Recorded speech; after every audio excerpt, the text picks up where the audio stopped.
What is going on, my Fromville and friends? Back here again with your From Season 3, Episode 4 review. And in today's episode, the prodigal daughter returns. If you believe the Tabitha is Eloise theories, but that's another video. Also, in today's episode, no man left behind, unless you're in Fromville. Randall was left behind. Boyd had to make another hard choice. The monster's up 2-0.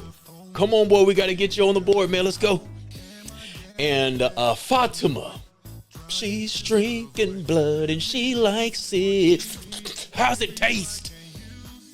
Fatima turning into a monster, a vampire? I don't know. I know that demon baby is on the way. But all that and more in your From Season 3, Episode 4 review. Got your attention? Got it? Good. Let's get into it, y'all. I feel like something is watching me. You right about that. Let's go.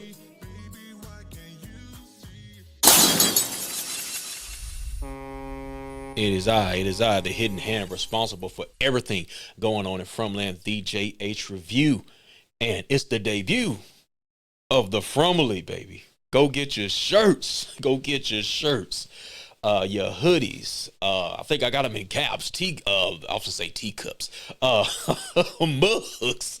All that good stuff in the channel store, the store section of my, channel page or whatever. Go check that out. But yeah. Let's go ahead and get into things, guys. How'd y'all like that episode? Overall review, just quick thoughts. Definitely a step up from episode 3. There were some misses here and there. The suitcase reveal, trash. It was trash. I didn't like it. But we did find out that Christopher talks to Dummy. So we'll be talking about that in just a minute or two here. The cabin scene, I feel like it wasn't needed. Jay did tell some information about the signs. I did like that part. But other than that, it was kind of short and I don't know. I just could have did without it. And then we got the who's creeping outside the cabin. We gonna have to get to that sooner or later. So yeah, but if I were to give it a grade, I gotta go with 8, right? Because I gave episode 3 a 7, so we gonna bump it up to 8. It was a good episode. But yeah, some things definitely happened in this episode. That ending cliffhanger. What is in store for Randall in the next couple of episodes, because he's still alive. So that being said, we got quick thoughts out the way. Let's go ahead and get into MVP here once I go ahead and get the camera scrolling, and here we go. All right, MVP. I usually start out with the box, but I already said it anyway. MVP of this episode, I'll give it to Randall. I gotta give it to Randall. Randall was, he was given good information this episode. Definitely what Boyd needed to hear as their patterns and how they move. So I think Boyd is going to use this to his advantage at some point when he's ready to trap one of these monsters, if he traps one. I still want Cowboy, but we shall see. No Cowboy this episode. The nurse stepped up this episode. I had somebody in the comments. They get sassy in the comments. I love y'all though. They said she was a diner worker or a diner waitress. No. They clearly called her a nurse. Thank you. Okay. So yeah, more on that a little bit later. So yeah, he handled the toolkit to help get Tabitha, off the handcuffs. And then of course we got that great ending cliffhanger. So yeah, I'm gonna go with Randall MVP this episode. Now, what I usually start off with hate. So who's going in the box this episode? I gotta give it to you. I gotta give it to you, boy. I gotta give it to you, man. Because couldn't he have just put the talisman inside the ambulance or whatever to keep the monsters from getting in and save Randall at the same time? He could have got him up real good while he was tripping on the ground. The cicadas. So Yeah, I felt like he could have did that. But it spurred a moment. Yeah, stuff was going down. Maybe you can't think straight, but we gonna give this box award to you. Uh, Boy, my close second, I was gonna give it to Acosta, and then I changed my mind. But because she did shoot Nicki. I told y'all Nicki was up out. I could see the setup from episode one. Usually the characters that are assholes are the first to die. So she was up out of here. She wasn't making it. So yeah, she got her up out of here.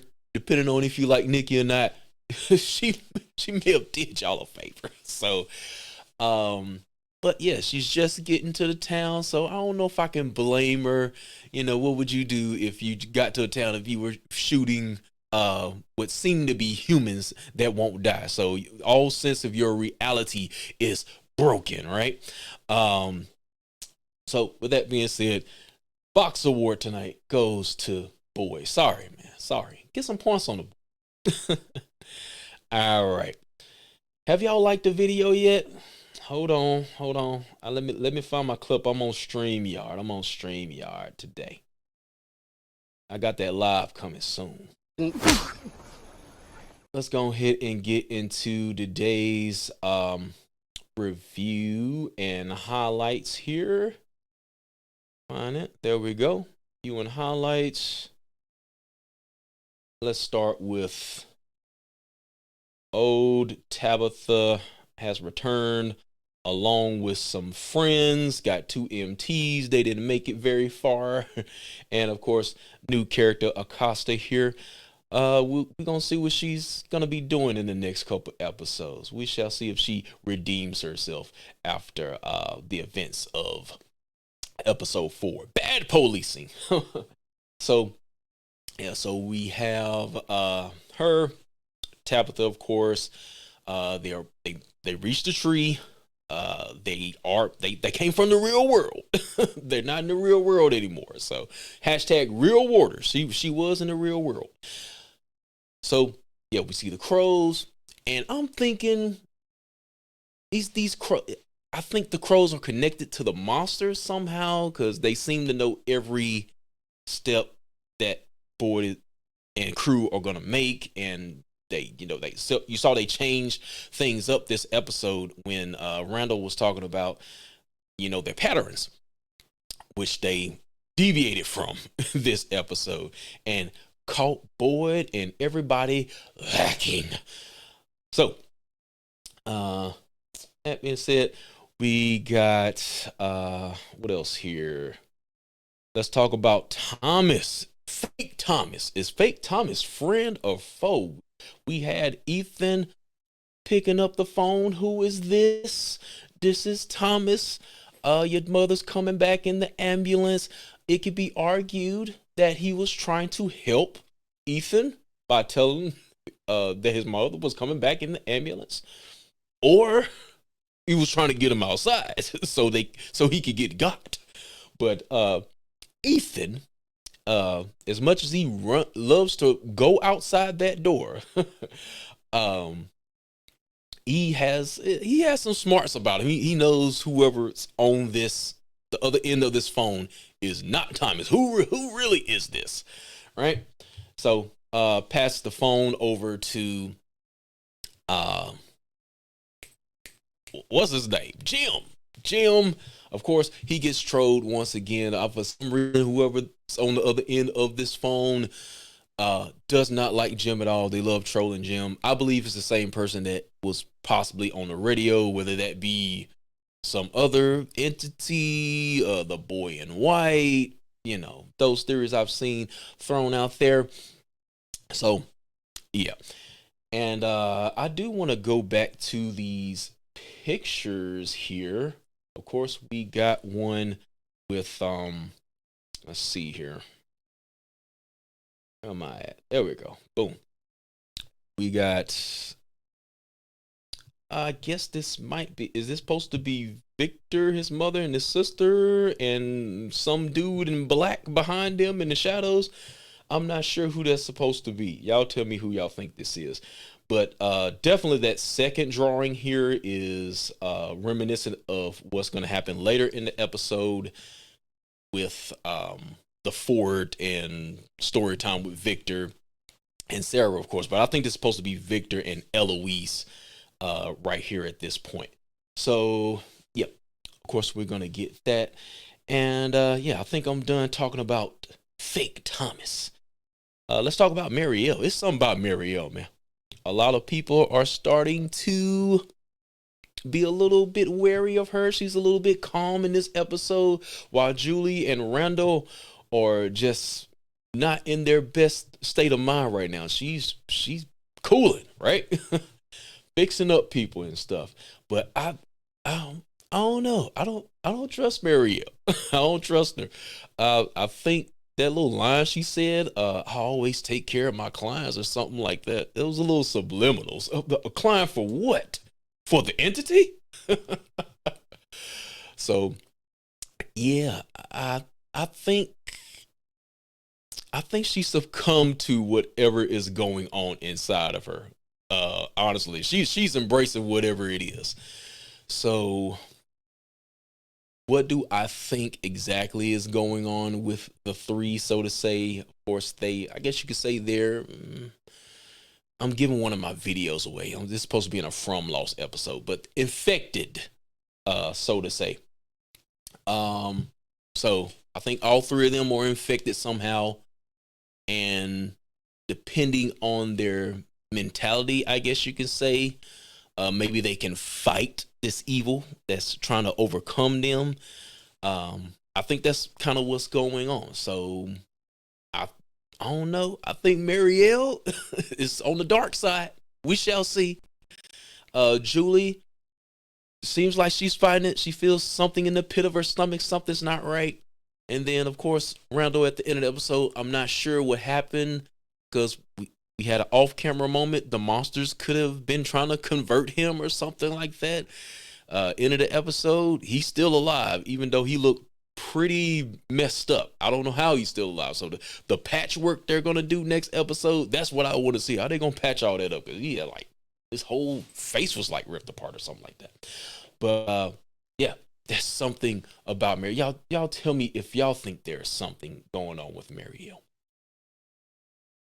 Story time with Victor.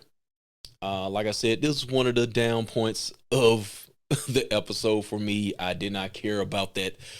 What the items in suitcase helped him remember some of the people that were there. Some guy that ate onions. I don't care. It didn't get interesting until, of course, we started talking about Jasper here, and yeah, old boy was talking to him, and he was talking back. So what we got going on with Jasper, I don't know. Let me get a better picture right there. A little out of frame, but yeah. So is Jasper the could you say the next big bad of this season? I don't think overall, but possibly this season. That's what we could be building up to. So yeah, I do think that Jasper, not the doll itself, I think there is maybe an entity that's able to control people like a ventriloquist, hence being inside that dummy, and maybe he's able to control Christopher to do what he wants to do, and which led to the events of the massacre. Just kind of a short theory I had. But anyway, let's see what we got next here. But other than that, yeah, I did like the subtle digs that Victor gave Sarah. She was taking him on the chin. Worse than death. Let's talk about Randall here. Of course, we got him with Boyd here, and he's talking about basically what happened in the dungeon or whatever, the things he's seen. And I want to know what he has seen. I think we're building up to this, and this is one of the top questions I have of the season. What did they see in that dungeon? So I think we're going to get that. But yeah, dying, I don't think that's the worst thing that can happen to you here. And yeah. And as you can see, he didn't die this episode.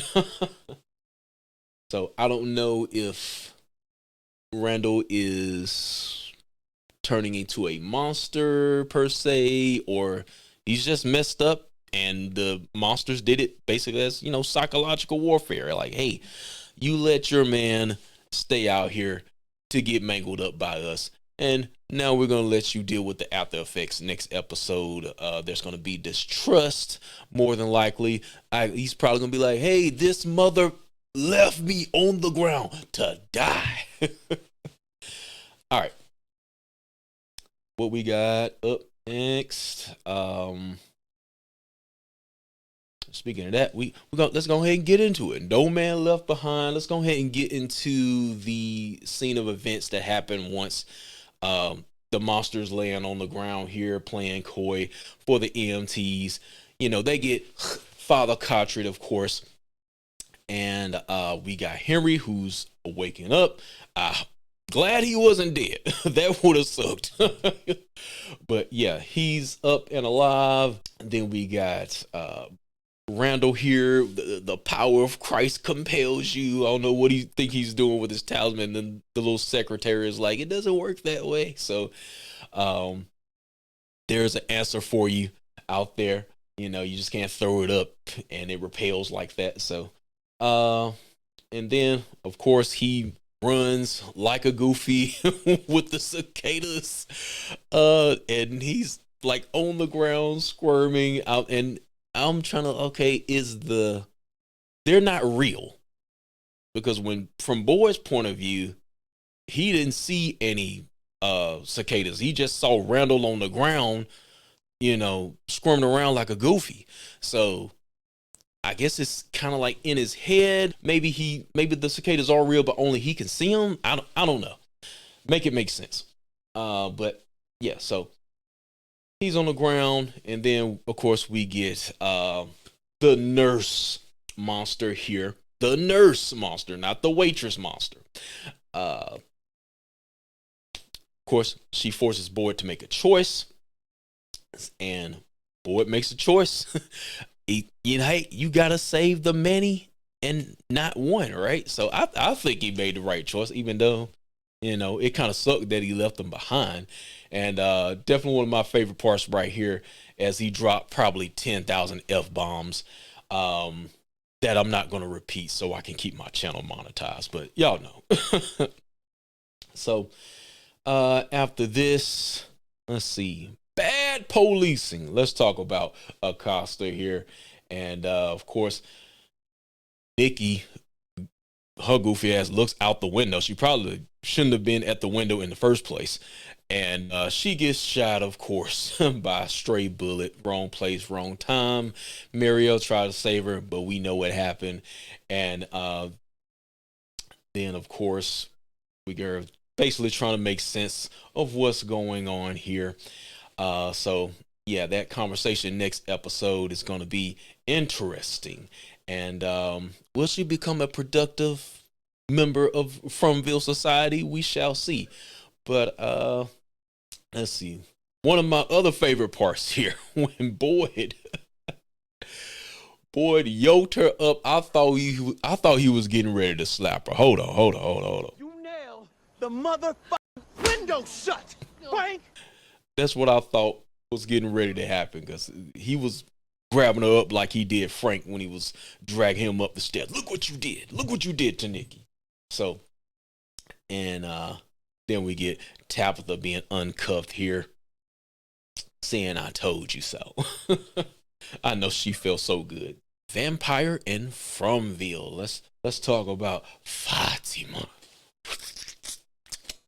Finger licking good. You dirty, and you gonna kiss Ellis in the mouth next episode, I bet. So she and proceeds to taste Nicki ill. Where's she gonna get it? She gonna have to get another body. Now she's gonna have a taste for blood, and I'm assuming they're gonna bury Nicki. So where's she gonna get her next taste from? Where's she gonna get her next hit from? Is she gonna have to eliminate somebody on the low and keep it a secret? I don't know if she's gonna go that far, but yeah. the thirst continues in episode 5. We shall see what's going on with Fatima. All right. I think we're going to wrap up here. Randall is question mark. I have no idea. Because from all intents and purposes, it looks like he should be dead, but it looked like he's going to make it. I did not see him in the next episode, but reading the episode descriptions, we know Randall is still alive and he's going to be talking to Julie and Marielle about the experiences in the dungeon or whatnot. So, but at the end of this episode, I thought maybe he's on the verge of becoming one of the monsters, maybe. I thought he was safe after, the whole music box ordeal, but it seems like, I don't know, there's some type of darkness lingering around, and we shall see if they succumb to it or not. But yeah, definitely a powerful cliffhanger to end the episode. But all right, guys, that's going to do it for this round of From. Make sure to slap that like button. Now that you slap the like button and subscribed, also make sure to hit that episode 5 trailer breakdown, which I have up already. And I'm going to see y'all next time for episode 5. See you later, guys.